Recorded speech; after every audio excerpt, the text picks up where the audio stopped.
Alors là, nous revenons pour la suite. Nous avons réussi notre temps consommé et bien sûr, là, on peut aller maintenant dans vue d'ensemble pour voir comment les choses sont planifiées, comment le projet évolue en fonction, bien sûr, des tâches et des temps consommés qu'on a eu à enregistrer pour ce parcours de formation. Voilà, montant de l'opportunité. Voilà. Le temps consommé actuellement, c'est moins 22 500. Ça, c'est le temps consommé. Donc, il n'est pas question de bénéfice. Voilà. Liste des commandes clients associés. On peut ajouter, bien sûr, là des adhérents, mais ce serait inutile de le faire car on a aussi bien sûr, leur module qui gère bien le suivi des apprenants. Liste des factures clients. Il n'est pas question de factures clients, mais gardez en tête que là, carrément, en bas, vous avez les différentes tâches et les avancements, liste des temps consommés sur les tâches du projet qui vous permettent bien sûr de faire une évaluation sur la base du projet. On peut aussi ajouter un coût d'opportunité, pas un coût, mais un montant d'opportunité à acquérir par bien sûr les 2 millions, le centre, et arriver à déceler le bénéfice à travers les coûts engendrés lors de cette formation. Et là aussi, si on veut générer un fichier concernant ce projet, on repart sur le bouton projet, sur l'onglet projet, et on le génère là, on clique générer. Donc on va générer un fichier PDF, soit comme au niveau des produits, soit on le télécharge, soit on le visualise pour voir sa présentation, s'il y a des zones d'ombre à améliorer. Là, on va visualiser le projet. Voici le projet qui va s'afficher. Voilà les différentes tâches concernant le projet. Donc, c'est le projet de formation professionnelle 003. Voilà.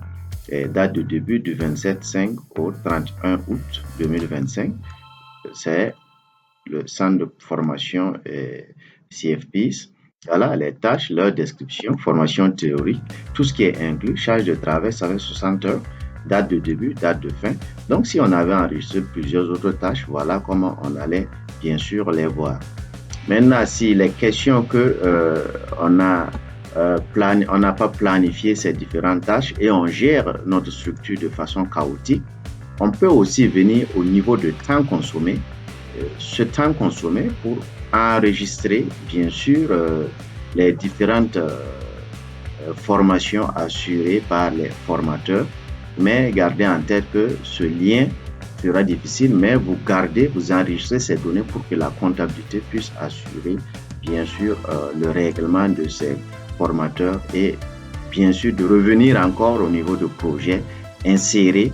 Mais un projet doit être toujours planifié afin d'assurer un suivi de l'efficacité et de la performance de l'exécution des tâches. Donc, voici les différents formateurs, dont les fournisseurs. On va prendre Ali par exemple. On va choisir formation théorique, voilà, où la formation Pro 003, où on avait le module formation théorique. Voilà, il a dispensé un cours le 27. Le nombre d'heures, si on met par exemple, on avait choisi 6 heures si je ne me trompe. Voilà, on dit description, comme débuter en retard, voilà. Et on l'ajoute dans la liste, on ajoute son temps dans la liste des formateurs. Une seconde, voilà. Ça a été enregistré avec succès. Malheureusement, on l'a enregistré 2 fois, donc on va supprimer le doublon. Voilà, puisqu'au fait, la machine était lente et les données étaient toujours sur la forme. Donc, c'est des choses à vérifier. Donc, si la comptabilité vient, ils ouvrent parce qu'il n'est pas question de gérer les processus opérationnels et en même temps incorporer les processus de support qui sont par exemple la comptabilité. Automatiquement dans cette gestion, on risque d'avoir des informations erronées. Voilà, la comptabilité, le jour où il se décide d'enregistrer parce qu'on a planifié des règlements, Voilà, donc au temps opportun où la comptabilité vient pour l'exécution de ces différentes tâches planifiées, et ils entrent ici afin de, ils peuvent exporter bien sûr ce fichier euh, pour enregistrer euh, ça dans leur comptabilité. Voilà ce qui est de la présentation de l'enregistrement des cursus de formation et de leur planification dans cette plateforme Exactis. Nous vous invitons bien sûr à vous imprégner des différentes stratégies pour bien planifier vos cursus de formation parce que pour utiliser cette digitalisation, cette plateforme, il serait intéressant que vos activités, vos tâches, vos processus soient planifiés afin de pouvoir bien les enregistrer pour un suivi, pour connaître aussi votre profitabilité. N'hésitez pas à nous poser des questions, n'hésitez pas à nous revenir pour qu'on vous donne une assistance personnalisée en fonction de vos besoins en tant que centre ou en tant que toute petite entreprise parce que là, nous pouvons gérer au-delà des centres de formation. Comme on l'a dit, la plateforme n'a pas été mise en place seulement pour des centres de formation, mais c'est pour une panoplie d'entreprises. Merci. La prochaine présentation, je vous laisse décider.